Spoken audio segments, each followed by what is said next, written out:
Northern plane. तो कहाँ कहाँ से नदर्न प्लेन जाता है, लेट अस राइट डाउन। सो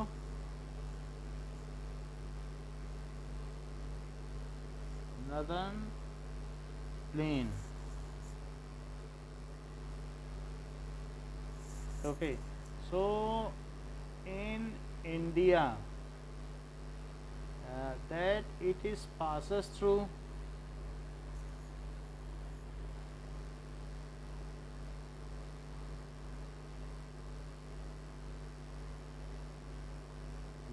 तो यहाँ पर आप देखेंगे कि 3 रेंजेस हैं, 3 रेंजेस हैं जिसमें से इंदुस रिवर इधर गिरती है।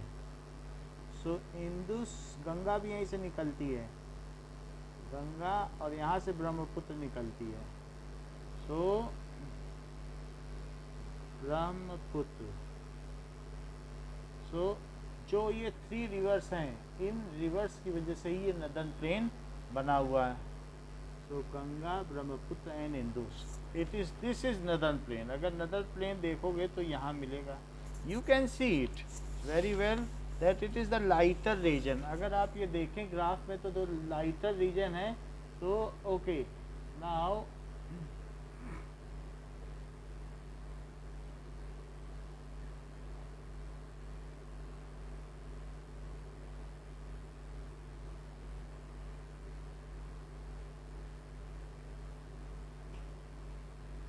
now this is the lighter region which is called northern plain. Now am I audible? तो यहाँ पर आप देख रहे हैं कि जो बहुत हल्का हल्का रीजन है, सो वो रीजन कौन सा है, that is northern plane. Okay, तो ये गंगा, ब्रह्मपुत्र और इंदुस रिवर से बना हुआ है। दे ब्रिंग सिल्ट, ये सिल्ट लाती हैं, जो मिट्टी लाती हैं, और मिट्टी के रोल होते होते बहुत पतली हो जाती है, और उसी मिट्टी से एलुवियल सॉइल बनती है, चिकनी मिट्टी, और उसी से नदर्न प्लेन बना हुआ है। Now this plain is formed of the alluvial soil, तो उसी से बना हुआ है। The deposition of alluvium is a vast basin lying at the foothill of Himalayas over millions of years। बहुत सारी ऐसी मिट्टी है जो नीचे जमा होती गई। बेसिन का मतलब कहाँ, हिमालय के नीचे तो बहुत बड़ा बेसिन है ना, जो पूरी वैली है जहाँ से नदियाँ निकलती हैं, तो वहाँ पर बहुत सारा जो ज़मीन है वो प्लेन हो गया है, और वही सब तो नदर्न प्लेन है। So it spreads over 7 lakh square kilometre, तो भारत का बहुत बड़ा एरिया इसमें है। The plain being 2400 kilometre long, तो जैसे हिमालयन रेंज है उसी के साथ साथ ये चलता है, उसकी फुट हिल पर पाया जाता है। And it is densely populated, क्योंकि यहाँ रिवर सिस्टम नेटवर्क इतना अच्छा है कि पूरे साल तक नदियाँ बहती रहती हैं। So if rivers are flowing throughout the year, तो डेंसली पॉपुलेटेड होगा, पानी की कोई कमी नहीं होगी, खेती बहुत अच्छी होगी। और जहाँ पर अगर एग्रीकल्चर अच्छा होगा तो क्या वहाँ पॉपुलेशन डेंसिटी ज़्यादा नहीं होगी। तो इस तरीके से एडिक्वेटर वाटर है और फेवरेबल क्लाइमेट है, तो ये very productive part of India की वजह से डेंसली पॉपुलेटेड रीजन है। यूपी एक डेंसली पॉपुलेटेड प्लेस है। The river coming from northern mountain are involved in deposition work in the lower, वैसे तो केरल की population density सबसे ज़्यादा है, but यूपी भी densely populated है। In the lower coast, due to gentle slope, the velocity of river decreases, which result in the formation of riverine island। तो होता क्या है, coming from northern mountain are involved in depositional work in the lower course due to gentle slope। velocity जैसे जैसे धीरे धीरे ये नीचे आती है, तो रिवर से नीचे आते समय ये जैसे ये रिवर है माउंटेन से नीचे आई, तो यहाँ से आने के बाद इसका स्लोप यहाँ तक इसे जाना है, तो ये स्लोप जेंटल है। तो जेंटल होने की वजह से ये सी है और ये माउंटेन है। तो यहाँ पर इसने एक तरीके का बहुत सारा ज़मीन सा बना दिया है, that is riverine island. Now so riverine island last में ये बताया गया है जहाँ ब्रह्मपुत्र है, तो ब्रह्मपुत्र सी के पास जहाँ गिरती है वो रिवराइन आइलैंड है। सो वो एक तरीके का डेल्टा टाइप ही है, क्योंकि उस पानी किनारे किनारे से निकल गया, बीच में आइलैंड जैसा नहीं लगता है डेल्टा में, बोलो। तो river in their lower course split into numerous channels, तो इनको क्या कहेंगे, due to deposition of silt. तो जब अगर रिवर आगे बढ़ती है तो उसने कहीं पर सिल्ट छोड़ दिया तो वो दो रास्ते में चली गई, तो बीच में उसने सिल्ट छोड़ दिया और फिर किनारे किनारे से निकल गई ऐसे। तो इससे क्या होता है कि उसकी ट्रिब्यूटरी बन जाती है। ट्रिब्यूटरी का मतलब उप नदियाँ। तो जैसे गंगा आई तो गंगा कोसी और गंडक में बदल गई, क्योंकि उसने बीच में क्या बदल दिया बताओ। तो एक ये बीच में सिल्ट उसका जमा हो गया, तो एक तो मेन गंगा रही, लेकिन गंगा मेन होने के बाद फिर भी कहीं जब सिल्ट जमा हो गया तो उसके बगल से एक निकल गया है सिल्ट। ये जो माउंटेन से आता रहता है पानी, तो वो अपने साथ बहुत सारी मिट्टी जो लूज रॉक्स हैं या वेदरिंग रॉक्स हैं, जो रॉक्स निकलते रहते हैं, तो उनको वो लेके आता है। फिर वही रॉक्स जो है रोल होते होते घूमते घूमते जब नीचे आते हैं। आप कभी हरिद्वार गए हो तो देखा है पत्थर कितना चिकना हो गया है पानी के, मतलब पानी बहते बहते पत्थर कट जाते हैं। तो ऐसे मिट्टी कटते कटते कटते कटते इतनी महीन हो जाती है कि वो जब आगे आती है तो वो इतनी सारी मिट्टी है कि वो आगे फिर वहीं छूट जाती। जब उसका स्लोप धीमा होगा तो वो मिट्टी को फ्लो नहीं करा पाती है, क्योंकि पानी तेज होगा तो मिट्टी बह जाएगी और नीचे आने पर उसका फ्लो धीमा नहीं पड़ेगा, क्योंकि स्लोप लेसर है। तो वो मिट्टी वहीं छूट जाती है और छूटने के बाद वहाँ डिपॉजिट होने लगती है। तो डिपॉजिट हो जाएगी तो क्या होगा बताओ। बारिश तेज होगी तो आपके छत की मिट्टी बह जाएगी, और नहीं तेज होगी तो क्या छत में मिट्टी पड़ी रहेगी, पानी बह जाएगा धीमी बारिश में। ऐसा होता है कि नहीं। तो ऐसे ही है कि अगर ऊपर से पानी धीमे धीमे आ रहा है तो मिट्टी वहीं छोड़ देगा। तो इसी वजह से तो पूरा नदन ये जो बना हुआ है प्लेन बन गया, और कहीं कहीं पे रिवराइन आइलैंड बन गया। रिवराइन आइलैंड इस जगह पे बना है, यहाँ जहाँ ब्रह्मपुत्र यहाँ गिरती है तो यहाँ बहुत सारे डेल्टा बने हुए हैं। तो डेल्टा बने हुए हैं, तो बीच बीच से नदियाँ इसमें क्या होती हैं, बीच बीच से निकल निकल के आ गई। तो दैट इज़ जो ये जो बीच की है that is riverine island. Okay. So यहाँ पर ऐसे रिवर निकल गई, फिर ऐसे निकल गई, और ऐसे जा रही थी फिर ऐसे निकल गई, तो बीच में डेल्टा हो गया। Okay, understood. नाउ और जो गंगा है वो भी किस में बदल जाती है, वो गंगा की ट्रिब्यूटरी है, एक उप नदी में बदल जाएगी। जैसे गंगा से कोसी निकल गई, फिर गंडक निकल गई आगे चल के, फिर आगे फिर इसने क्या किया, फिर आगे चलने पर फिर इसने कहीं पर फिर कुछ जमा कर दिया। तो वो गंगा तो चलती चली गई, लेकिन इसकी एक उप नदी भी बन गई ना। तो वो कोसी गंडक ऐसे करके there are the other tributaries, जो उसकी उप नदियाँ हैं वो भी निकलती जाती हैं। उप नदियाँ का मतलब छोटी छोटी नदियाँ। तो ऐसा भी होता है, जिसको कि डिस्ट्रीब्यूटरीज कहते हैं। यानी वाटर डिस्ट्रीब्यूट हो गया तो उसे क्या कहेंगे, distributaries. Then it is called distributaries.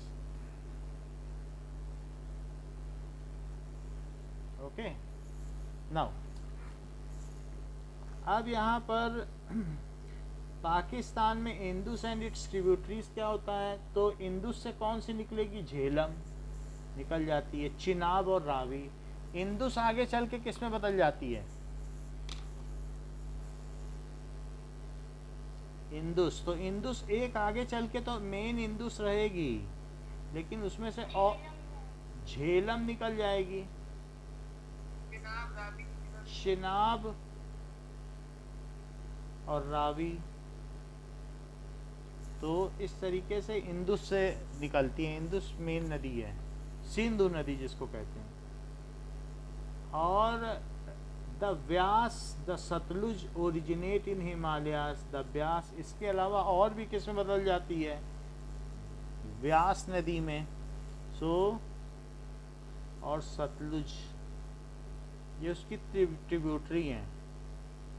Mainly Sindhu नदी है, ये तो आपको मालूम है, इंडस रिवर निकलती है हिमालय से, लेकिन आगे चल के जब ये सिल्ट जमा हो जाएगा तो फिर इसकी ट्रिब्यूटरीज होती चली जाती हैं। अच्छा, the section of plain is dominated, तो section of plain means it is dominated by doab. Doab का मतलब है कि वाटर। सिमिलरली पंजाब इज, अगर मान लो दो नदियां मिल के कहीं पर सिल्ट जमा करें तो उसको कहेंगे दो आब। आब का मतलब नदी होती है या वाटर होता है, और 5 नदियां एक साथ मिलकर करें पानी ये सिल्ट जमा तो उसको कहेंगे पंज आब। 5 नदी, आब का मतलब क्या होता है? वाटर। सो पंज आब का क्या मतलब है? पंज और प्लस आब यानी 5 of water, 5 types of water ने जो सिल्ट जमा कर दिया तो उसे क्या कहेंगे? So as the silt is deposited by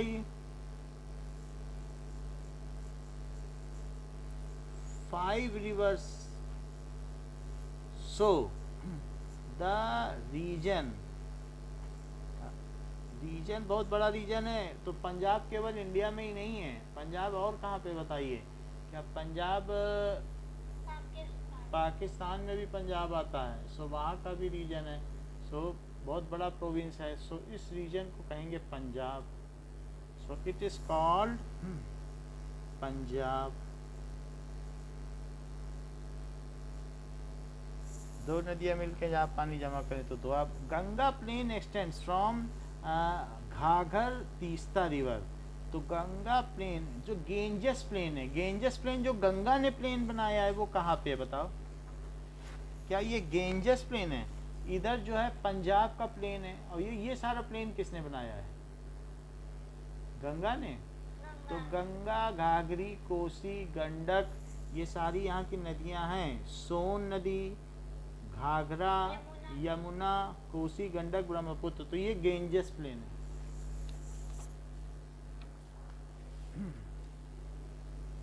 okay, सो ये तो बात हो गई कि गंगा ने इन सब चीज़ को बनाया है। So the northern plain are generally described as flat land with no, इसमें कोई वेरिएशन नहीं होता इसके रिलीफ में, ये ऑलमोस्ट फ्लैट है। आपको दिखाया था कि नहीं, या ट्रेन से कभी गए तो देखा है कितना फ्लैट दिखता है। सो आप इसी फिगर में देख लो, इससे ज़्यादा फ्लैट क्या दिखेगा। तो ये चीज़ है। So northern plains are very flat. Okay, now just wait a minute.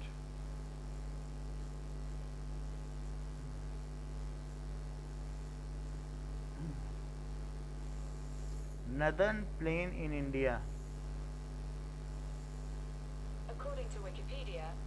Now, आप ये देख लो कि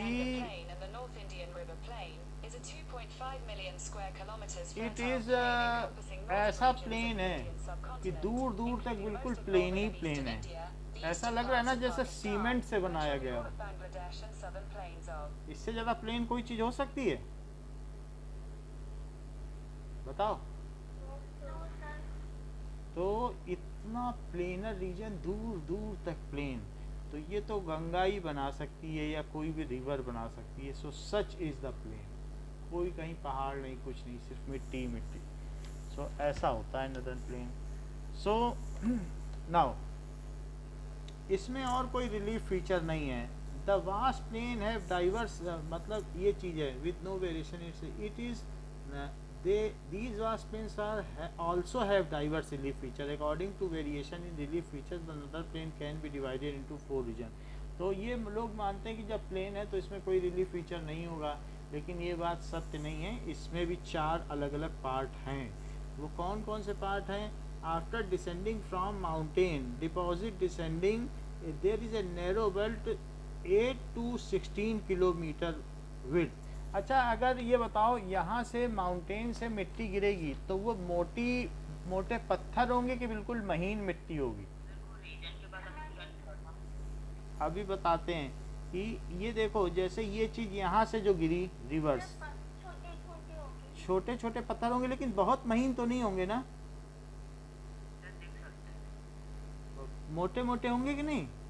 तो जब ये तुरंत नीचे आए, जैसे उत्तरांचल है, उत्तरांचल और ये सब कहाँ पड़ते हैं बताओ, कि बिल्कुल अभी अभी हिमालय खत्म हुआ है, तो खत्म होने के बाद जो पड़ेगा तो वहाँ मोटे पत्थर होंगे कि बिल्कुल महीन, एक बेल्ट थोड़े मोटे मोटे होंगे। तो उस चीज को क्या कहेंगे? Now that is known as ये पीछे वाला, ठीक है।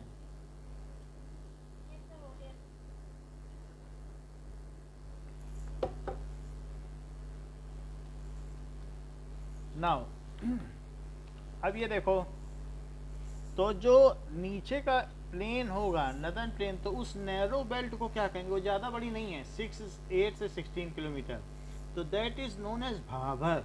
उस जमीन को क्या कहेंगे? Bhabar. This is slope of Shivalik. Shivalik तो आप जानते हैं एक रेंज है माउंटेन की, जो बहुत लंबी रेंज है, फिर उसके बाद जब आखिरी पहाड़ ख़त्म हुआ और दूसरा पहाड़ शुरू होगा तब तक शिवालिक है कि नहीं, यहाँ से यहाँ तक है शिवालिक। तो इसके नीचे जो है वहाँ भाभर वाला रीजन है। तो ये बात कही गई है कि पहला, इसको 4 रिलीफ फीचर में बांटा गया है। पहला है भाभर बेल्ट, तो भाभर बेल्ट, तो ये शिवालिक के नीचे, देखो इसे हिंदी में जो कहा गया है वही इंग्लिश में कहा गया है, तो मतलब कंकरीली जमीन है, कंकड़ पत्थर वाली जमीन, ये चीज़ है। सो ऑल द स्ट्रीम, ये जो भी है स्लोप्स है, it is known as Bhabar. All the streams disappear in this belt, तो इतने सारे मोटे पत्थर हैं, तो इसमें जो भी स्ट्रीम्स होती हैं वो डिसअपियर्स, बहुत अगर पत्थरी पत्थर हो तो उनके बीच में नदियाँ हों तो वो डिसअपियर हो जाती हैं, और फिर बाद में जब बहुत फाइन अगर वो हो सैंड, तो फिर से रीअपियर नहीं हो जाएंगी। अगर बहुत पत्थर के बीच में नदी जाए तो क्या वो गायब नहीं हो जाएगी? कतई नहीं चलेगी अंदर अंदर तक पानी में, तो यहाँ डिसअपियर हो जाएंगी, और फिर आगे जब यहाँ निकलेंगी महीन मिट्टी में, एलुवियल सॉइल में, तो रीअपियर हो जाएंगी। तो ये जो है कह रहा है यहाँ डिसअपियर हो जाती हैं। अच्छा, ये जो नीचे का रीजन है ये गीला बना रहता है, ये स्वैम्पी है, मार्सी है, तो ये हमेशा वेट रहता है, क्योंकि हमेशा कुछ न कुछ बादल रहेंगे और यहाँ पर दिन में एक बार तो आके बारिश कर ही देंगे। तो ये इसलिए इसको कहते हैं तराई क्षेत्र। जैसे कहा नहीं जाता है कि हम अपने खेत की तराई कर रहे हैं, तराई का मतलब पानी डाल रहे हैं कि नहीं, लोग छत की भी तराई करते हैं कि नहीं, किसी चीज़ को छत को तर करना यानी गीला करना।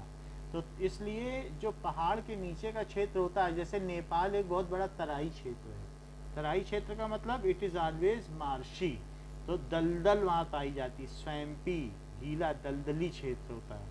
This is thickly forested region. यहाँ पर जो पहाड़ का निचला हिस्सा है वहाँ पर आप देखोगे तो it is full of wild life, तो यहाँ पर बहुत सारे जंगली जानवर मिलेंगे, ऐसा रीजन होगा। So let us see how is the Terai क्षेत्र।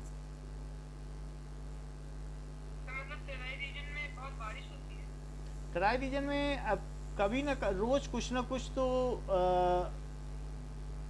बारिश होती रहती है, तो वहाँ पर नेपाल और डेंसली पॉपुलेटेड रीजन होता है। ये जस्ट माउंटेन के नीचे 16 किलोमीटर की बेल्ट है जो तराई रीजन में आती है। Okay, now let us see this region how it looks like.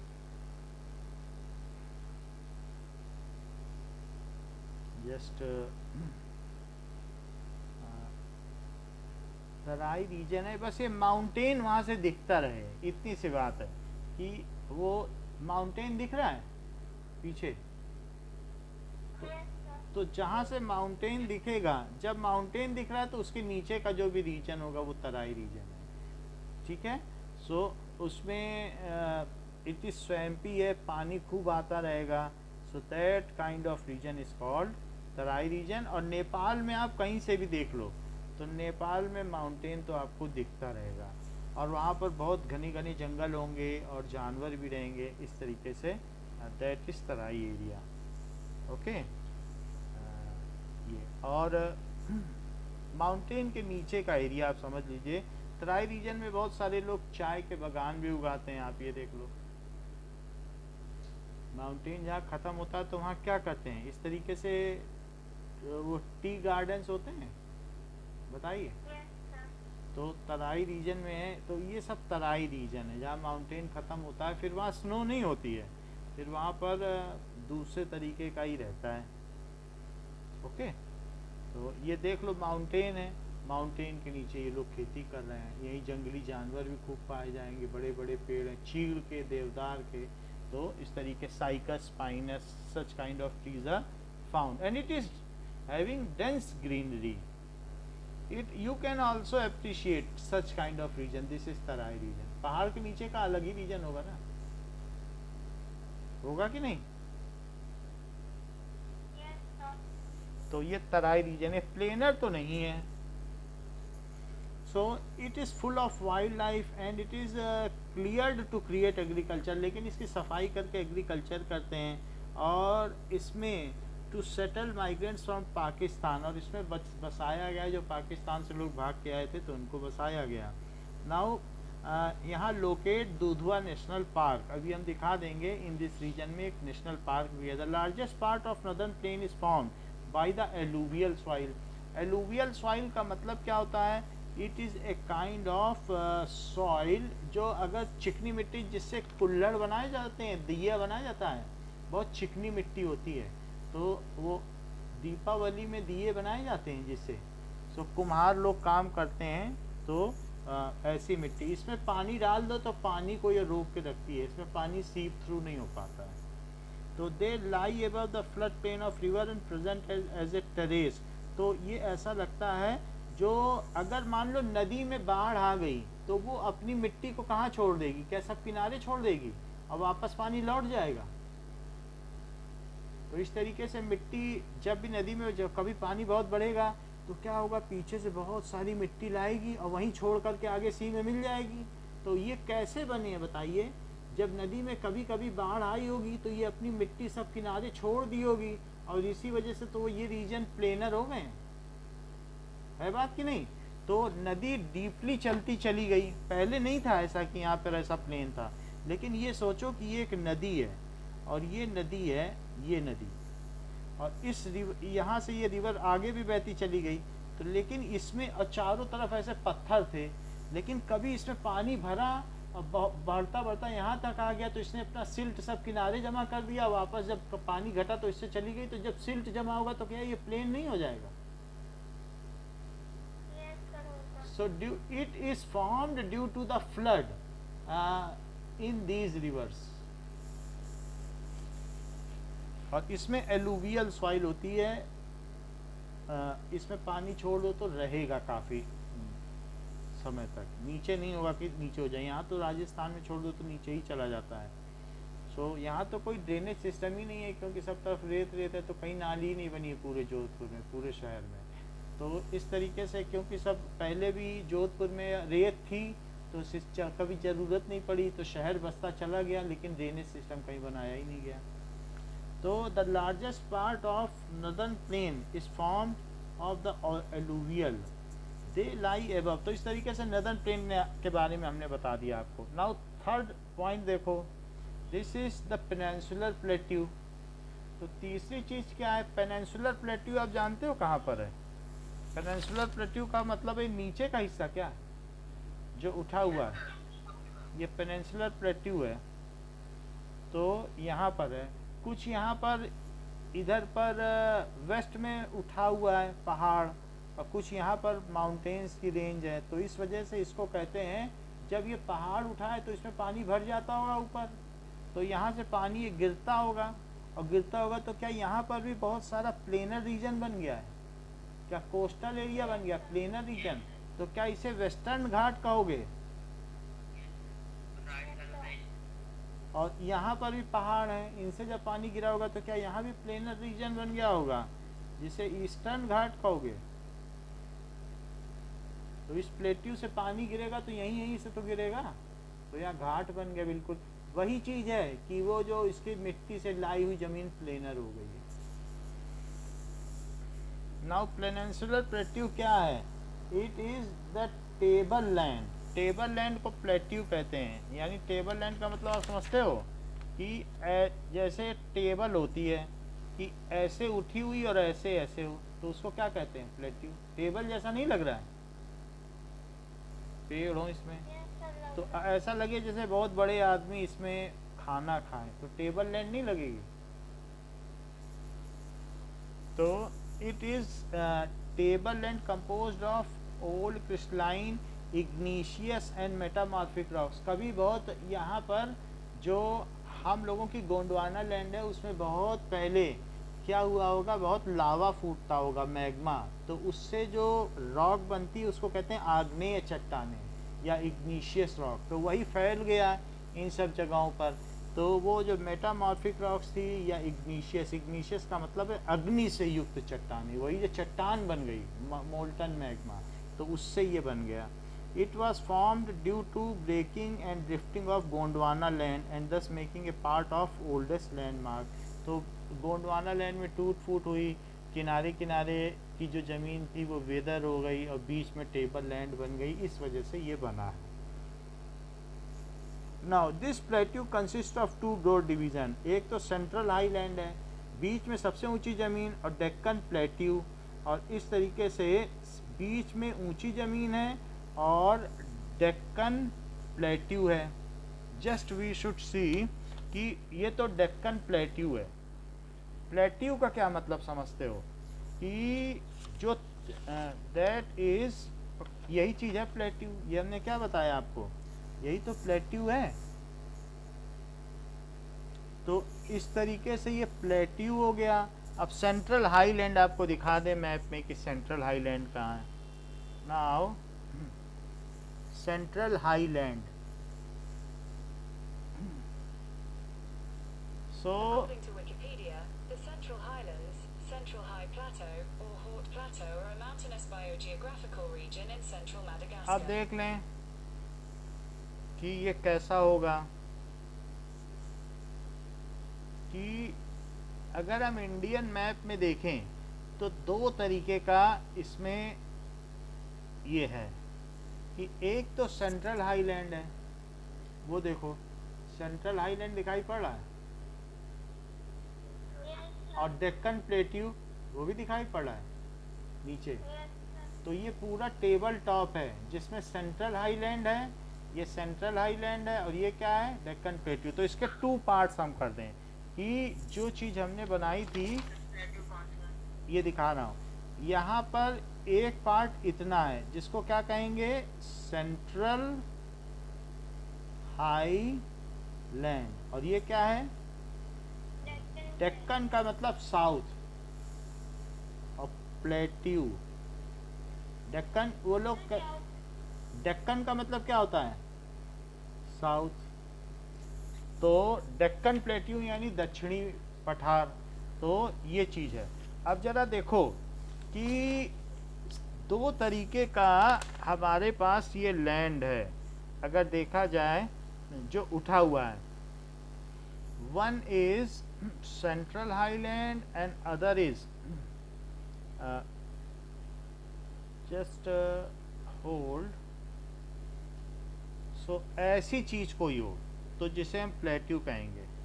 क्या आपको ये चीज़ दिखाई पड़ रही है कि ऊपर बिल्कुल टेबल टॉप है,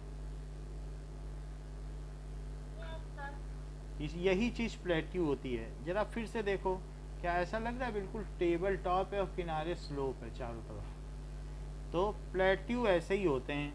कहीं कहीं आप देख सकते हो कि प्लेट्यू टाइप ऊपर टेबल टॉप होगा, तो ऐसे डेक्कन प्लेट्यू इसी तरीके से है। ठीक है, ऊपर प्लेनर रीजन है, बहुत बड़ा planar region. So this is Deccan plateau. अब हम देखेंगे कि सेंट्रल हाईलैंड कहाँ पर है, और दैट इज डेक्कन प्लेट्यू। तो दो चीज़ों को देख लें कि इंडिया में दो पार्ट हैं डेक्कन प्लेट्यू के, कि एक क्या बेटा, नीचे टेम्परेट पार्ट है इंडिया का, वो डेक्कन प्लेट्यू। ये है डेक्कन प्लेट्यू। और इसके ठीक ऊपर चले गए तो क्या होगा बताओ? क्या वो सेंट्रल हाईलैंड होगा? देखो सेंट्रल हाईलैंड भी दिखाता हूँ। तो दो चीज़ आपको दिखा देते हैं। एक तो डेक्कन प्लेट्यू और जो ऊपर का हिस्सा है तो वो चीज़ क्या है? नीचे डेक्कन प्लेट्यू है और ऊपर क्या है? हाईलैंड है, यानी थोड़ा ऊंची जगह है, तो उस तरीके से उसे हाईलैंड कहेंगे।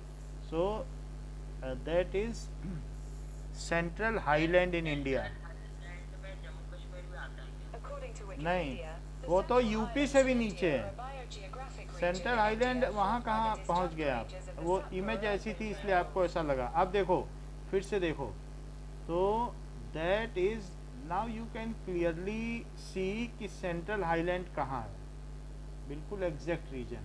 अब आपको समझ में आया? यूपी से नीचे है और उसके नीचे क्या लिखा है बताओ? Deccan plateau.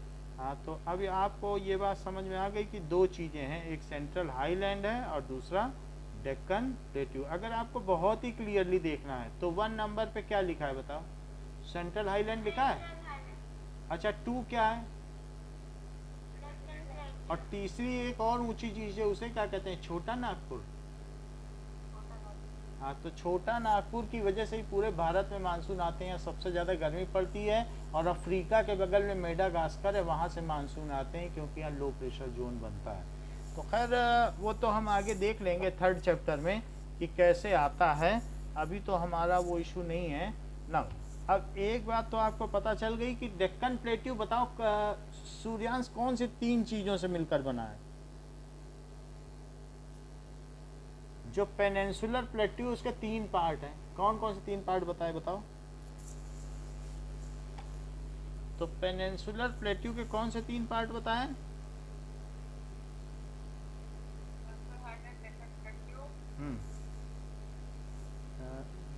That is peninsular, सही है।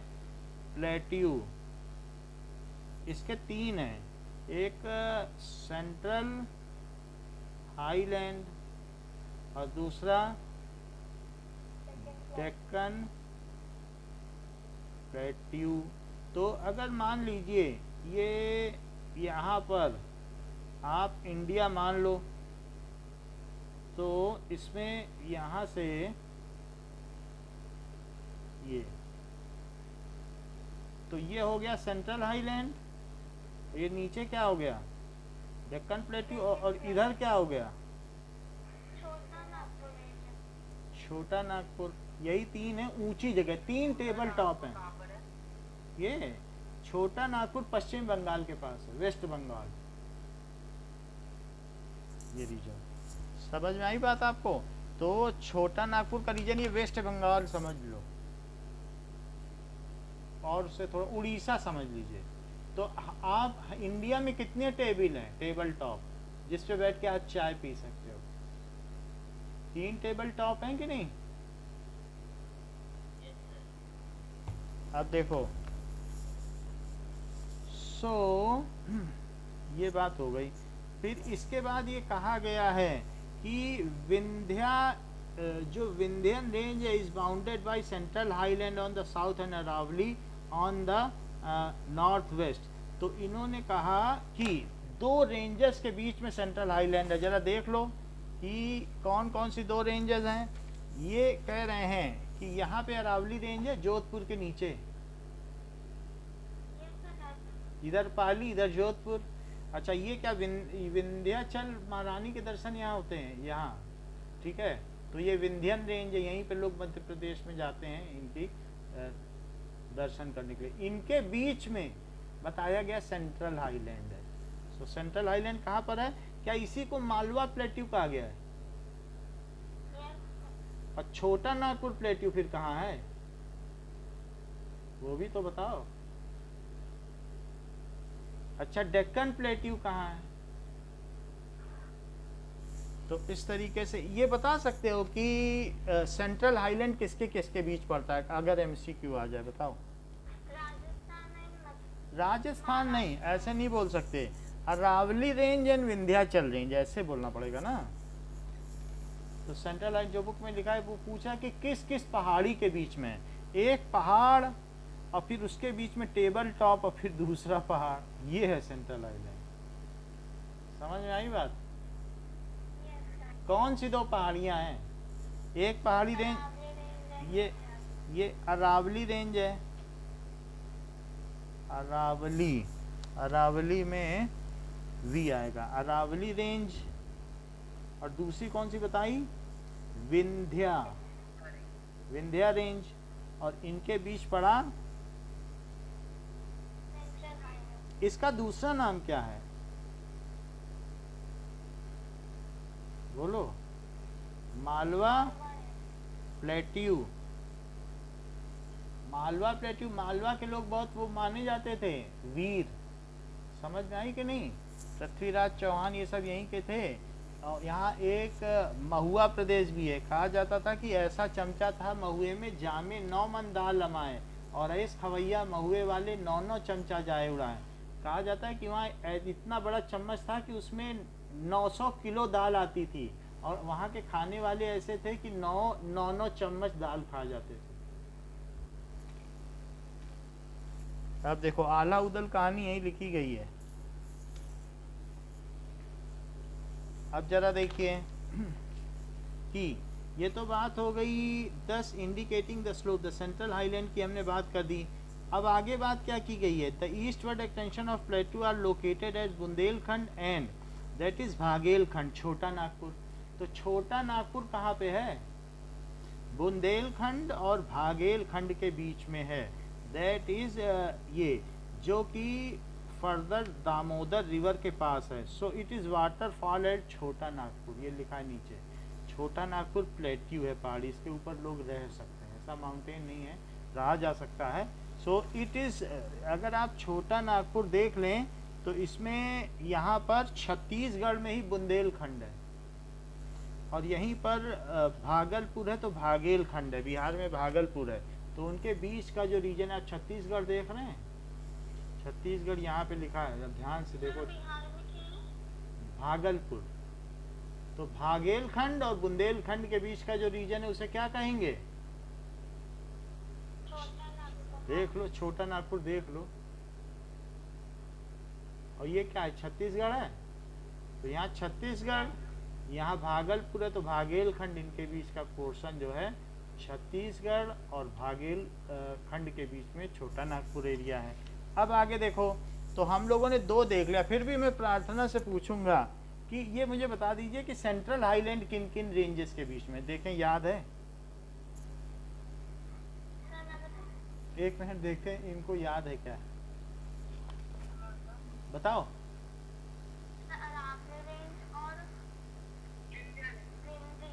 सही है।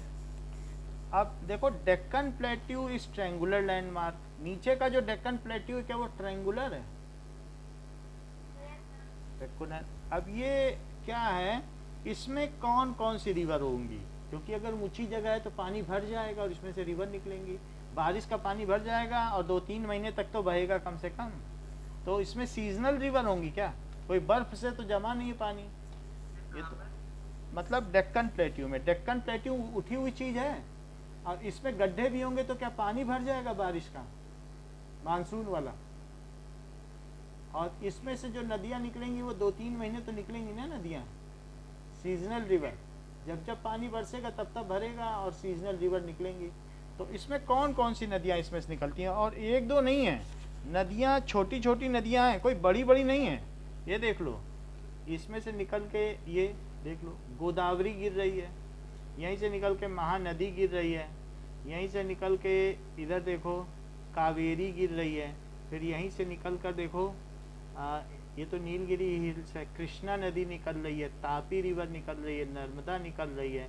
ये सब प्लेट्यू से ही तो निकल रही हैं, और माही रिवर निकल रही है। ठीक है, तो फिर इस तरीके से इन्हीं प्लेट्यू से निकल के चंबल रिवर निकल रही है। तो ये प्लेट्यू से निकलती हैं नदियाँ। छोटा नागपुर से सोन नदी निकलती होगी, ऐसा है। तो दीज आर द रिवर्स। तो हमें याद रखनी चाहिए कि किससे रिवर्स कौन सी निकलती हैं, ये है। अच्छा, इसके अलावा यहाँ पर दैट इज डेक्कन प्लेट्यू है। अब यहाँ पर वेस्टर्न घाट और ईस्टर्न घाट से क्या समझते हो? ये भी कोई चीज़ है क्या? जब वो नदी निकलेगी तो क्या अपने साथ सिल्ट लेके आएगी और वो जमा कर देगी समुद्र में गिरने से पहले? बोलो, तो क्या वहाँ घाट बन जाएंगे? जैसे बनारस के घाट जाओ या गंगा घाट पे कोई गया है नहाने के लिए तो देखता होंगे कि नदी के किनारे बहुत प्लेनर मैदान है, बहुत दूर दूर तक। ऐसा देखा है किसी ने क्या? किसी रिवर के पास गए हो नहाने के लिए तो उसके किनारे जो घाट होते हैं वो बहुत प्लेनर रीजन होते हैं। सो लेट अस सी कि घाट का मतलब, ओके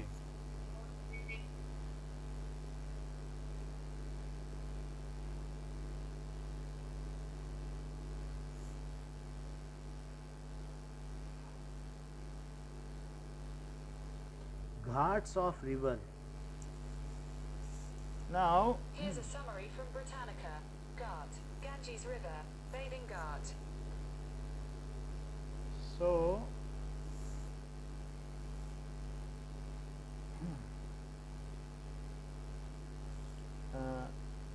जो भी यानी जो रिवर के साइड में होगा वो एक तरीके का प्लेनर रीजन होगा, तो उसको कहते हैं कि घाट्स हैं। So ghats of river are a planar region. Okay, बहुत बड़ा प्लेनर रीजन होगा ये, जैसे इसमें भी दिखाया गया है कि ghats of river. Okay, now let us see कि अगर रिवर है तो रिवर के किनारे बहुत प्लेनर रीजन होगा, वो घाट होगा। रिवर है तो रिवर के किनारे का आप वो देखो बहुत प्लेन एरिया है ये सब, तो ये मिट्टी से अब बहुत दूर दूर तक प्लेन होगा, ऐसा नहीं थोड़ा हो। वो तो ऐसे सीढ़ियाँ बना दी गई हैं बट वो ऐसा प्लेनर रीजन होगा। तो कोई भी रिवर होगी तो उसके किनारे ऐसा रीजन होगा, तो उसको कहते हैं घाट। अब देखिए, so these are the ghats, यानी वेस्टर्न घाट और ईस्टर्न घाट की हम बात कर रहे हैं। So such ghats are so much planar, तो वो जमीन आसपास की कैसी होगी? काफ़ी प्लेन होगी। ओके, तो ऐसे ही हमारे वेस्टर्न घाट और ईस्टर्न घाट भी हैं। वेस्टर्न घाट और ईस्टर्न घाट कहाँ कहाँ पर हैं? इसमें देखो, यहाँ पे कौन सा होगा? यहाँ पे भी तो नदियाँ गिरेंगी। अच्छा, कोई ये बता सकता है वेस्टर्न घाट में कौन सी नदियाँ गिरेंगी? चाहे मैप से ही देख के बता दे।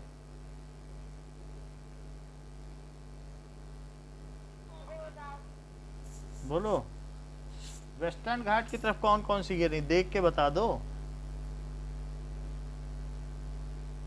दिखाई पड़ रहा है कौन कौन सी गिर रही? आप बोलो सूर्यांश, कौन सी बोल रहे हो? कृष्णा दिखी कि नहीं? नीलगिरी तो हिल है, वहां तो शेर रहते हैं। नीलगिरी के पर्वत हैं। कृष्णा नदी, हाँ बहुत खतरनाक है नीलगिरी के पर्वत। और कौन सी है बताओ? तापी है, तापी ठीक, तापी है और नर्मदा। वहाँ पे वेस्टर्न घाट खत्म हो गया है, जहाँ माही रिवर आप बता रही हो, वो जो है वो सेंट्रल हाईलैंड से निकलती है। तो इस तरीके से नर्मदा वहाँ तक गया नहीं है। अच्छा, ईस्टर्न घाट की नदियाँ बताइए।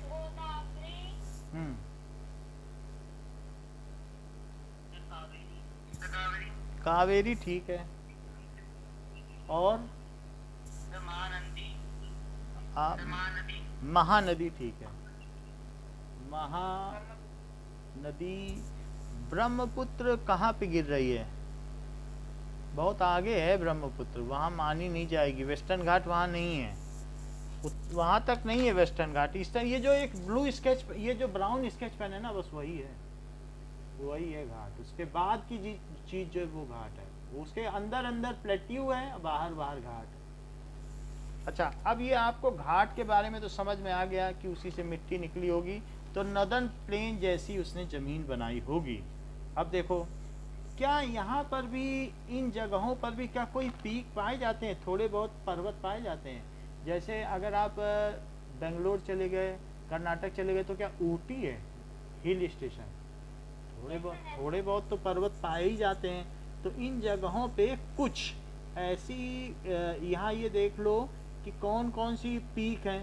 एक है अनाई मूडी, ये बहुत इंपॉर्टेंट है, पूछा जाता है, लेकिन इसकी ज़्यादा ऊंचाई नहीं है, 2695 है। और डोडा बेटा, और इसी तरीके से महेंद्रगिरी। डोडा बेटा का है। डोडा बेटा, अब ये तीनों पीक हैं, तो अभी हम ये दिखा देंगे। और महेंद्रगिरी, तो एक पिक्चर आई थी ना बाहुबली, तो वो महेंद्रगिरी से पानी गिरता था वहाँ। ये सब कहाँ पर है? ये साउथ में है। ये तीनों दिखा देते हैं आपको कि कौन कौन से हैं। एक देख लो, 3 ये हिल्स हैं, तीनों इम्पोर्टेंट हैं। तो ये, और इनमें हिल स्टेशन बसे हुए हैं। कौन कौन से फेमस हिल स्टेशन कौन से हैं? सो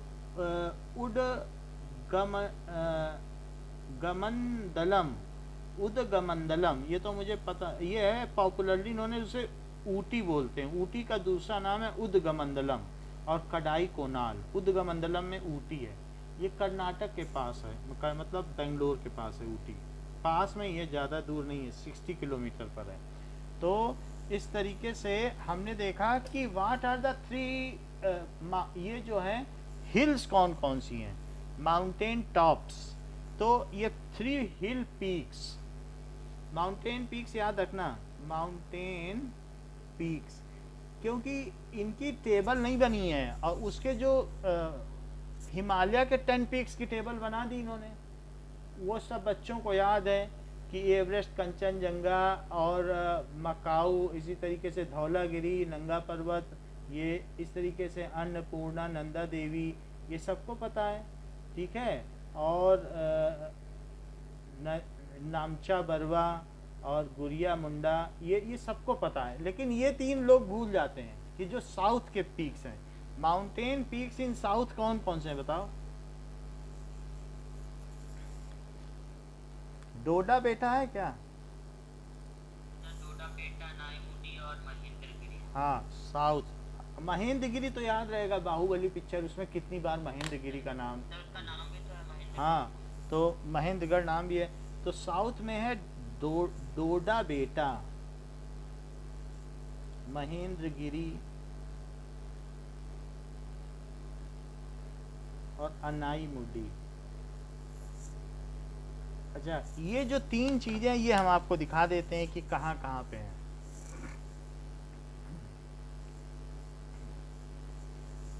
डोडा बेटा, अनाई मुडी is located in map of India. Here Now, is information from Wikipedia. let us see कि ये कहाँ कहाँ पर है। कि now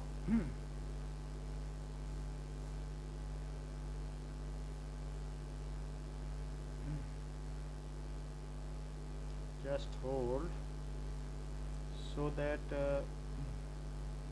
ये देखो, ये है, सो ये इंडिया का रीजन है। तो इसमें यहाँ पर देख लो, ये डोडा बेटा है, सो डोडा बेटा। तो ये चीज़ आपको दिखाई पड़ रही, अभी दिखाई पड़ रहा है, रुको जरा। ये कन्याकुमारी दिख रहा नीचे, बताओ।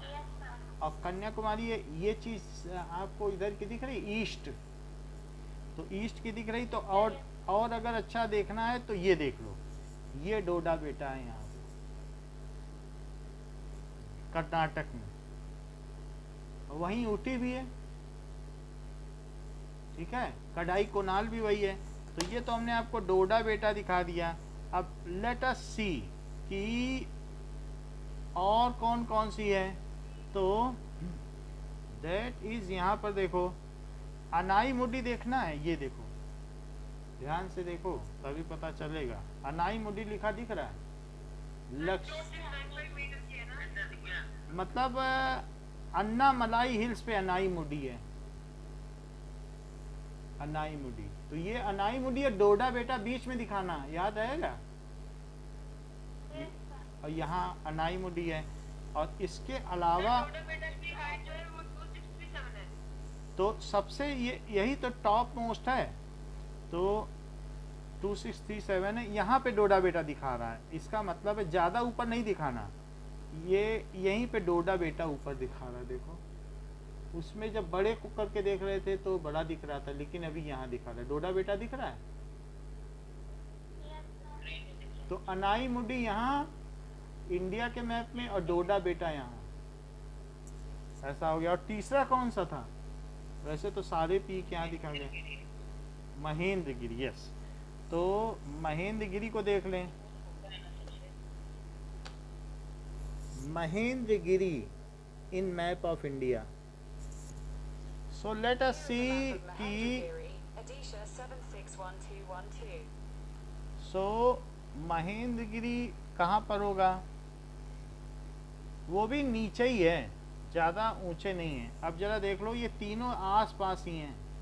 महेंद्रगिरी भी बिल्कुल नीचे है, ये इंडिया का बिल्कुल बॉटम है। कन्याकुमारी दिख रहा है?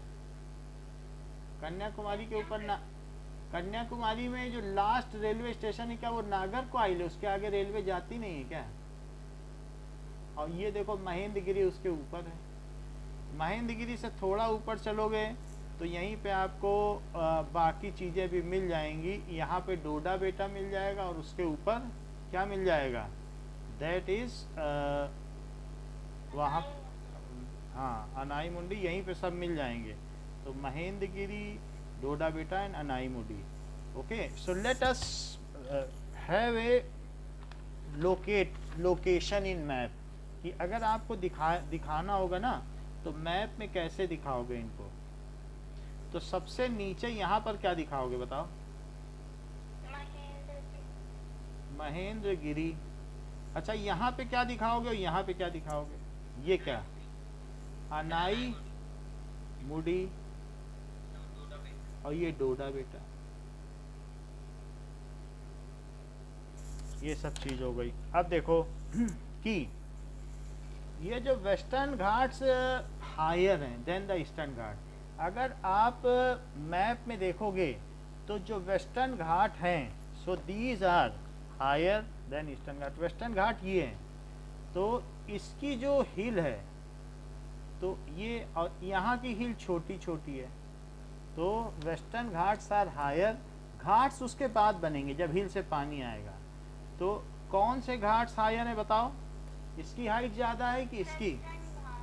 ये हाइट, तो ये यहाँ की ज़मीन ऊंची है। अगर आप देखोगे इंडिया के मैप में तो क्या ये रीजन आपको डार्कर लगेगा? ऐसे लगेगा जैसे पानी इधर से उधर बह रहा हो। तो जो डार्कर रीजन है वो हायर ही है कि नहीं? और जो हल्का रीजन है तो वेस्टर्न घाट, इसमें आपको डार्कर दिख रहे हैं, यही लिखा भी है। नाउ ये चीज़ है। और ये सब जो भी बने हुए पेनिनसुलर प्लेट्यू, ये सब इग्निशियस रॉक से मिलकर बने, आग्नेय चट्टानों से मिलकर बने हैं, जो मोल्टन मैग्मा है, मैग्मा यानी पिघले हुए लावा से बने हुए हैं। One of the distinct feature of peninsular plateau that is black soil. अगर ये लावा से बने तो क्या इसकी मिट्टी काली होगी? ठीक है, क्योंकि ये वॉल्केनिक ओरिजिन, वॉल्केनो जानते हो, ज्वालामुखी, वॉल्केनिक ओरिजिन है, तो इसलिए ये इग्निशियस रॉक्स हैं और इस वजह से ये काला है। तो यहाँ पर क्या होगा? क्या कपास उत्पन्न होगी? रुई। समझ में आ गई बात? सो दे एक्सटेंड फ्रॉम ये highly eroded hills and found in broken hills. ये बहुत टूटी फूटी हिल्स हैं और ब्रोकन टाइप हिल्स हैं। अच्छा, इंडियन डेजर्ट कहाँ पाए जाते हैं? Lie in the western margin of Aravalli hills. जैसे हम वेस्टर्न मार्जिन यानी अरावली हिल्स में उधर अगर पहुंच गए तो हमको क्या मिलेगा बताओ? कि यहाँ पर डेजर्ट मिल जाएंगे। सो ये अरावली हिल्स हैं। इसके इधर गए तो यहाँ तो जोधपुर है और ये पूरा राजस्थान है, जबकि ये गुजरात है। राजस्थान में यहीं पे क्या?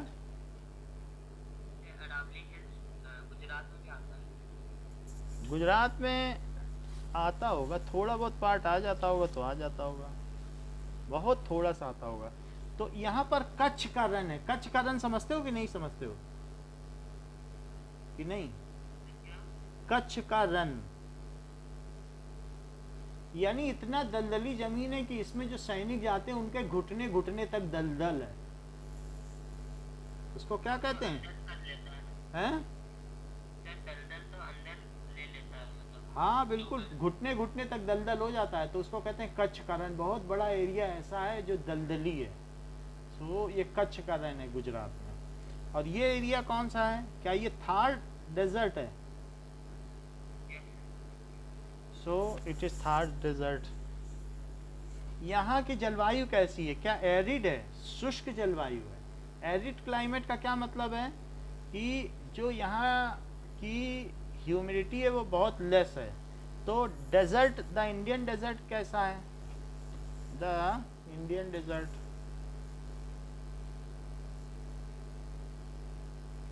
इंडियन डेजर्ट में इसकी कैसी है?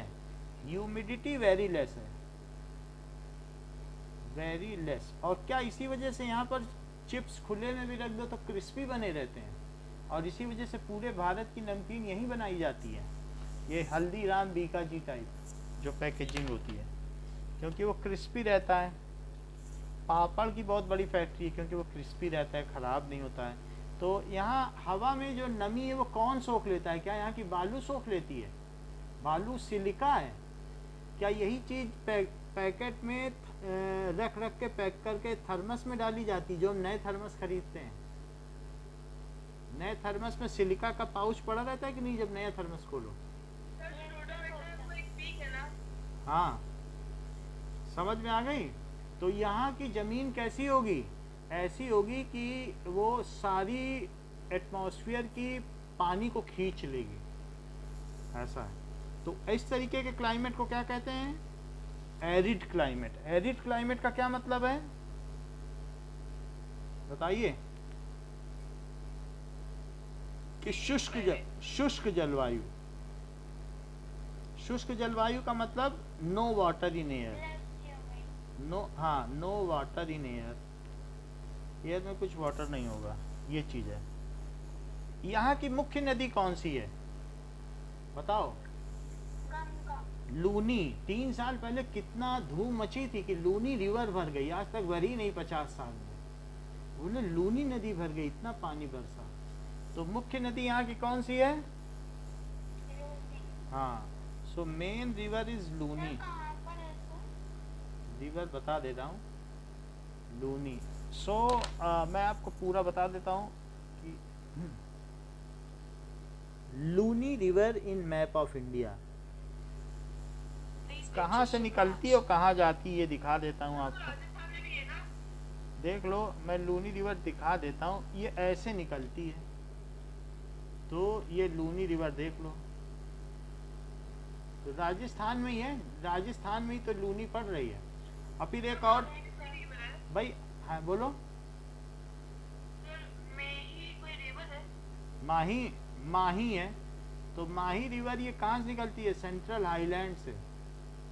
अरावली और विंध्या के भी सेंट्रल आइलैंड है, वहां से निकल रही है। और लूनी नदी देखो, ठीक है। सो ये लूनी रिवर ये है यहाँ की।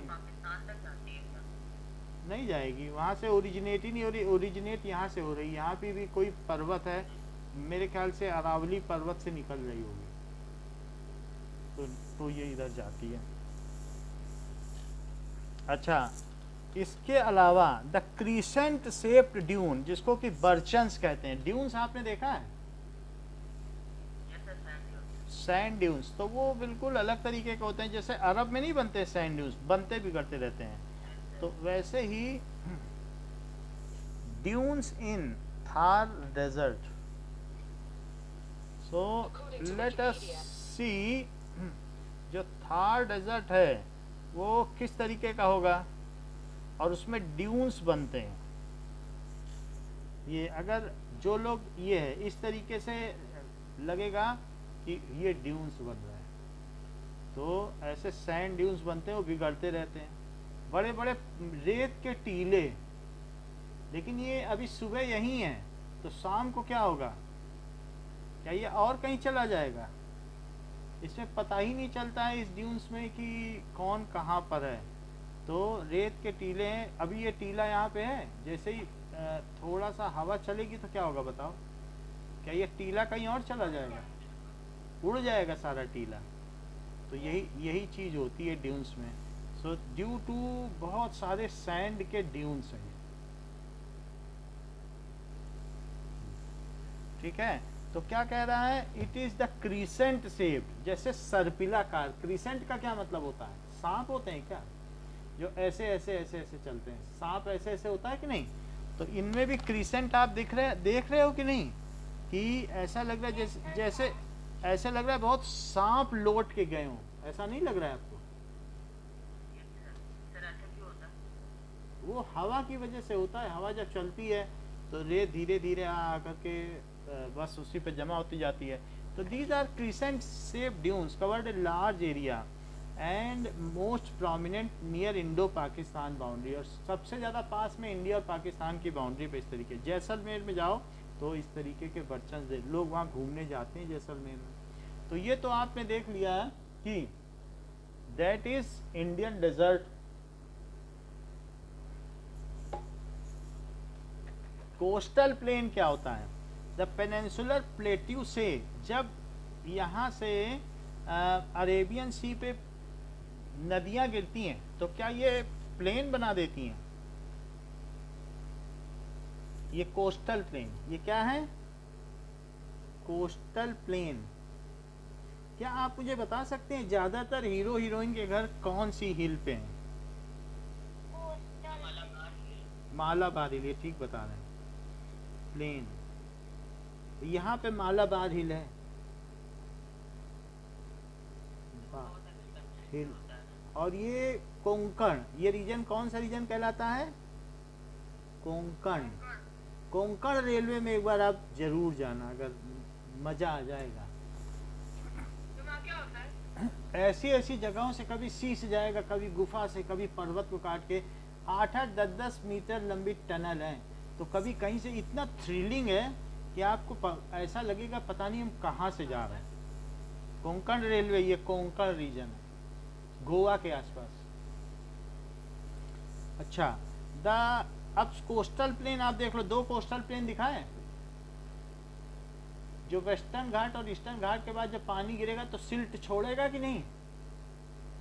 तो क्या वहाँ प्लेन नहीं बन जाएगा? भाई यहाँ से आपने बताया कि कौन कौन सी नदियाँ निकलती हैं, सब हमको नदियों के नाम बताए कि इधर इधर पर क्या है कि गोदावरी निकलती है, तो यहाँ कृष्णा निकलती है, वो सारा बताया।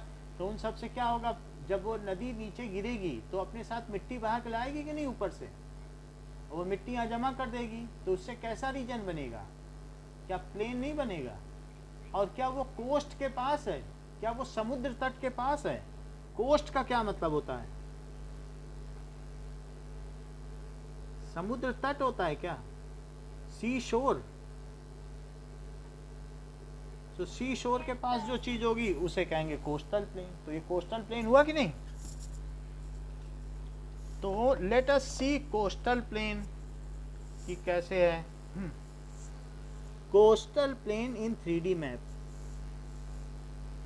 Here are some pictures that match. Now let us see कि कोस्टल प्लेन कहाँ बनते हैं।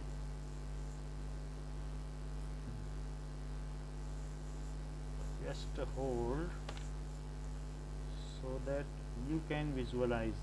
तो सबसे पहले ये देखो, ये बहुत पतला रीजन है जो ग्रीन कलर का, वही है कोस्टल प्लेन। बहुत ज़्यादा नहीं है, बीच का तो सब इरेगुलर है, पहाड़ उठे हुए हैं, लेकिन जो किनारे किनारे का रीजन है वो कोस्टल प्लेन है। And let us see it again कि where is such coastal plains are located now. तो कोस्ट के आसपास जो प्लेन होंगे उनको कोस्टल प्लेन कहेंगे। कोस्टल रीजन के पास के जो प्लेन होंगे उन्हें क्या कहेंगे? Coastal plain. Let us see it once more.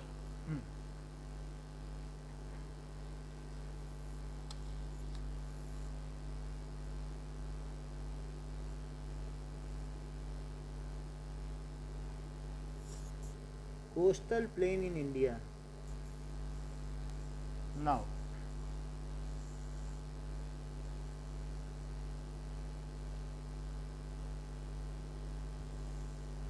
coastal plains.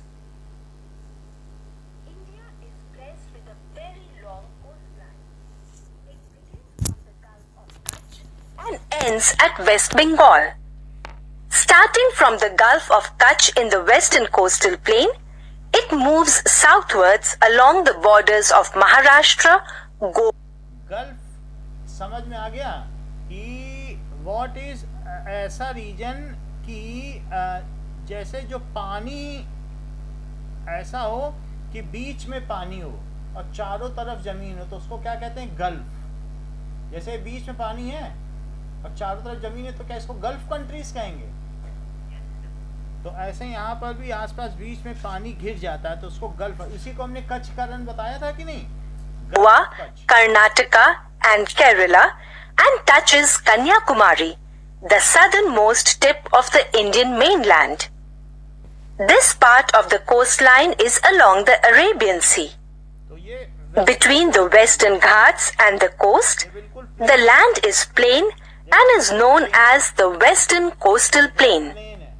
From Kanyakumari, the coast moves northwards and reaches up to West Bengal. This part of the coastline is along the Bay of Bengal. Between the eastern Ghats and the coast, the land is plain and is known as the Eastern Coastal Plain. The total length of the coastline is 6,100 kilometers. जाता है कि कितनी Such a long coastline is very useful for our country. तो fish Fishing is an important occupation of the people living on the coasts. ये तो बात पता चल गई ना कि इसके आसपास प्लेन है और उसको कोस्टल प्लेन कहते हैं। ओके, तो we have seen about coastal plain क्या होता है कि जो कोस्ट लाइन है वेस्टर्न घाट और ईस्टर्न घाट के पास, that is known as coastal plain. Okay, ये बहुत नैरो है। तो यहाँ पर आपको क्या पता चला कि the northern part of coast is called Konkan. Konkan में, कोंकण रीजन में क्या आता है, क्या मुंबई गोवा? और central state is called, Konkan क्या होता है? मतलब कोंकण का मतलब है कि ये कोंकणी भाषा वो लोग बोलते हैं गोवा के लोग, तो इस वजह से कोंकण इनको कहा गया है। ठीक है, उनकी भाषा कौन सी है, गोवा लोग की, गोवेंस की कोंकणी, तो इसलिए कोंकण रेंज कही गई है उस जगह को। तो उस प्लेन को क्या कहा गया है, उस कोस्ट को, कोस्ट लाइन समझ में आता है, समुद्री तट, सी शोर, तो उसको कोंकण कहा गया है। और फिर लास्ट में जब जहाँ कन्नड़ बोली जाती है उसे क्या कहा गया, क्या कन्नड़ प्लेन। और जो ये लोग मलयाली लोग हैं तो उन्होंने उसे मालाबार कोस्ट बोल दिया जो केरल के पास है। ठीक है, और इस तरीके से जो बे ऑफ बंगाल के पास के प्लेन है ईस्टर्न, उसे क्या कहते हैं, क्या northern Sirkar which is the southern part, तो उसे कोरोमंडल कोस्ट कहते हैं। यानी अगर आप देखेंगे तो 3 कोस्ट में इसको डिवाइड किया गया। कौन कौन से कोस्ट हैं जरा देख लें। सो हमने यहाँ देखा कि जो वेस्टर्न प्लेन है उसके 3 भाग हैं, कौन कौन से हैं जरा देखो। सो यहाँ पर ये कौन सा पार्ट है और ये कौन सा पार्ट है और ये कौन सा पार्ट है, ये कोंकण कोस्ट है क्या,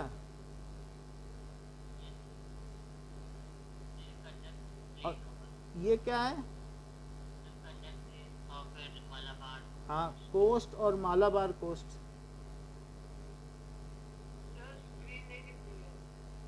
एक मिनट, ये 3 चीज आपको बताई कि कौन कौन सी कोस्ट है, बताओ। मतलब कोंकण कोस्ट और कोंकण कोस्ट, मालाबार कोस्ट, ये 3 चीज दिखाई। अब आगे देखो, फिर ये तो मैंने वेस्टर्न घाट में दिखा दी, ये वेस्टर्न घाट है। अब ईस्टर्न घाट में बताओ कौन कौन से हैं। तो इसमें कोरोमंडल कोस्ट है और लास्ट में क्या है कि कोरोमंडल कोस्ट है और नॉर्दर्न सिरकार और कोरोमंडल कोस्ट, ये है नॉर्दर्न सिरकार कोस्ट। और आधे में ये जो उड़ीसा के आसपास है उसे क्या कहते हैं? कोरोमंडल। कोरोमंडल के नाम पे ही वहाँ के लोगों का नाम भी मंडल पड़ता है। कोस्ट, सर पहला वाला नॉर्दर्न एरिया बोल रहे नॉर्दर्न सिरकार, हैं। हाँ CIRCAR बुक में लिखा है, नॉर्दर्न सिरकार कोस्ट। और ये है, और यहाँ एक चिल्का लेक है जो सबसे बड़ी लेक है। In is the important feature along the eastern coast. तो ईस्ट में यहाँ पर जब और आगे जाओगे तो यहाँ पे एक चिल्का लेक है। हैं? सर दूसरी कोस्ट का नाम क्या, जो नॉर्दर्न क्या है? नॉर्दर्न सिरकार, नॉर्दर्न और सिरकार कोस्ट। और सर दूसरी का नाम क्या है? कोरोमंडल, कोरोमंडल कोस्ट। और जो चिल्का लेक है वो भारत की बहुत बड़ी लेक है, ठीक है। So let us see where it is located. Chilka lake check कर लेते हैं। Chilka lake in map, Have a look at these pictures. ये कितनी बड़ी लेक है, ये सही बता रही हो। ये देखो उड़ीसा में चिल्का लेक, समझ में आई बात की नहीं? So this is Chilka lake, it is so huge lake. तो अगर हम देखें चिल्का लेक कैसी है, देन हाउ इट लुक्स, कितनी बड़ी होगी। So this is Chilka lake. Now ये है चिल्का लेक। ऐसे लग रहा है कोई सी हो, लग रहा है कि नहीं? छोटी मोटी लेक लग रही कि बहुत बड़ी?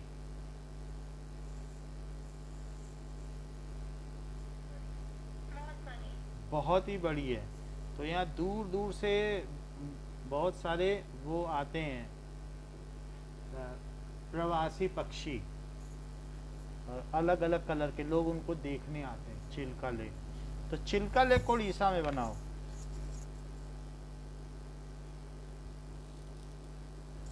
यहाँ पे है चिल्का लेक।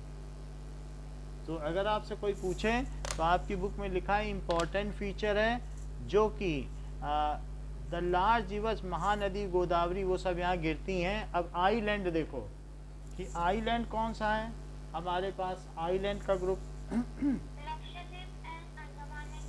हाँ, beside this our two groups of island, that is locate Lakshadweep lying close to Malabar coast of Kerala। तो मालाबार के पास है क्या लक्षद्वीप? बोलो। हाँ, मालाबार कोस्ट लिखा है, तो मालाबार कोस्ट किस में? केरल में ही तो है। और ये क्या है?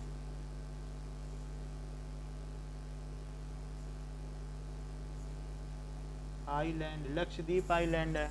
आप देख लो ना इसमें इंडियन मैप में, लक्षद्वीप आइलैंड मालाबार कोस्ट के बगल दिख रहा है कि नहीं? मालाबार कोस्ट लिखा है और उसके बगल लक्षद्वीप है। तो फिर ये बताओ कि अंडमान निकोबार कहाँ पे होगा? This group of island is composed of coral island. यहाँ कोरल रीफ मिलते हैं। कोरल रीफ का मतलब क्या होता है कि पानी के अंदर ऐसे चीज होती है जिससे एड़ी रगड़ी जाती है पैर की, एक पत्थर जैसा होता है कि नहीं? So that is called coral reef. वो जानवर होते हैं वास्तव में। Coral reef in Lakshadweep. So that is इस तरीके से अगर हम देखें, सो it is a kind of animal. और इनको देखने के लिए लोग बहुत सैलानी आते हैं दूर दूर से। ये खूब अलग अलग कलर के होते हैं और खूब क्लियर पानी रहता है। ये वाटर को क्लियर भी कर देते हैं और इनमें कैल्शियम पाया जाता है।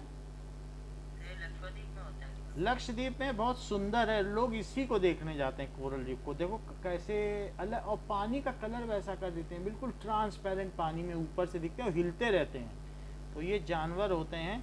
आपको अगर अपनी बुक में देखना है, साइंस की बुक में, तो डाइवर्सिटी इन ऑर्गेनिज्म में देखो तो कोरल रीफ उसमें दिख जाएगा। कह दिया है, लेकिन जो भी है फिर भी कोरल रीफ अगर आपको देखना है तो ये कोरल रीफ्स है, यह इससे पैर की एड़ी रगड़ी जाती है, तो ये सब वहाँ पाए जाते हैं। इसको अलग से स्पेशली मेंशन किया है कि ये कितना इम्पोर्टेंट है। समझ में आई बात कि नहीं? तो ये वहाँ पर स्मॉल कोरल आइलैंड है। Earlier they were known as Laccadive, Minicoy and Amindivi. So ये पहले ये नाम पड़ता था। इन 1973 these named is लक्षद्वीप, इनका नाम बदल दिया गया। And it covers small area of 32 square kilometre, बहुत ज़्यादा नहीं है। अब Kavaratti island is administrative headquarter of Lakshadweep. तो इसकी हेडक्वार्टर कौन सी है? लक्षद्वीप का एक तरीके से राजधानी कह सकते हो, कवरत्ती। दिस आइलैंड, हाँ, कवरत्ती इज इट्स, ये याद रखना, ये पूछा भी है क्वेश्चन में, कवरत्ती इसका हेडक्वार्टर है। Great diversity of flora and fauna बहुत सारी पाई जाती हैं। Do you know that elongated chain of island located at bay of Bengal? क्या ज़्यादातर डेल्टा पाए जाते हैं बे ऑफ बंगाल में? डेल्टा, सुंदरबन डेल्टा पाए जाते हैं कि नहीं? अच्छा, यहाँ पर भी एक अंडमान एंड निकोबार आइलैंड है, जरा चेक करो। तो अंडमान निकोबार आइलैंड अपने मैप में देखो कहाँ पाया जाता है। ये है, दिख रहा है? तो अंडमान निकोबार आइलैंड ये है। ओके, नाउ ये सारी चीज है, और इसमें क्या है, they are bigger in size and numerous and scattered, ये बहुत फैले हुए हैं। द इंटायर ग्रुप, अगर चीन को गुजरना पड़ता है अपने शिप्स को लेके तो भारत से अनुमति लेनी पड़ती है, इन्हीं के बीच से गुजरता है। तो the entire group of island is divided into two broad categories, Andaman in north and Nicobar in south. It is believed that these islands are elevated portion of submarine mountains. तो एक तरीके से कहा जाता है कि जैसे पनडुब्बी थोड़ा सा ऊपर ना आ जाए, तो ऐसा माना जाता है elevated portion of submarine mountain. ऐसे माउंटेन जो आधे पानी में डूबे हों और आधे पानी से ऊपर हों, ऐसे भी तो माउंटेन हो सकते हैं कि नहीं? सबमरीन क्या होती है? पानी के अंदर डूबी रहती है। तो वैसे ऐसे माउंटेन क्या सोच सकते हो जो आधा पानी में डूबा हो? अरे तो धरती में अंदर पूरा जमीनी जमीन है, कोई जमीन तैर थोड़ी ना रही है, ये तो सेंटर तक गई है। ये जैसे अर्थ है, ये भारत क्या फ्लोट कर रहा है, ये पूरा सेंटर तक मिट्टी है, उस पर पानी भरा है जहाँ जहाँ है। अब वो अर्थ की ग्रेविटी उसे राउंड बनाए हुए है। समझ में आई बात कि नहीं? तो पूरा तो लास्ट में जो सी बेड है वो भी तो जमीनी है, और जो अर्थ है या इंडिया है वो कनेक्टेड नहीं है क्या सी बेड से? सी बेड तक गया हुआ है कि बीच में पानी भरा हुआ है? बताओ। ऐसे ये थोड़ी कि डिफरेंट आइलैंड और ज़मीनें तैर रही हैं, जितने कंटिनेंट्स हैं वो सब नीचे तक गए हैं, अर्थ के सेंटर तक। तो दीज आइलैंड, तो इन्होंने कहा कि ये जो चीज़ है ये सब मैरीन माउंटेन है, ये लक्षद्वीप और ये सब, यानी इतना भाग पानी में डूबा हुआ है। समझ में आई कि नहीं? तो सब मैरीन माउंटेन है। अब देखो, इसमें भी बहुत सारा फ्लोरा एंड फौना पाया जाता है। ये क्लोज टू इक्वेटर है और क्लाइमेटिक कंडीशन यहाँ की वैसी ही है। सो डिफरेंट फिजियोग्राफिक यूनिट्स इसमें पाई जाती हैं। However be clear that each region complements the other and makes the country richer in natural resources. सभी जो है एक दूसरे को डिफाई करते हैं, चिढ़ाते हैं। हमारा एक रीजन दूसरे से कहता है मैं तुमसे ज़्यादा सुंदर हूँ। So they are complementing each other, एक दूसरे से कंपटीशन करते हैं, और सभी सुंदर रीजन है। इतनी डाइवर्सिफाइड इंडिया है। The northern mountains are major source of water and forest and wealth. Northern plains are the granaries. तो जो नदर्न प्लेन्स हैं वो अनाज का कटोरा कहे जाते हैं, जबकि नदर्न जो माउंटेन्स हैं वो लंग्स कहे जाते हैं। ऐसा है। They provide the base for early civilisation. Harappa, Sindhu घाटी की सभ्यता, इंडस सिविलाइजेशन, मोहनजोदड़ो, इन्हीं नदर्न प्लेन्स की जो रिवर्स हैं उसी में हुई। The plateau is a store house of minerals. Plateau में बहुत सारे खदानें हैं, कर्नाटक में बहुत सारी माइंस हैं.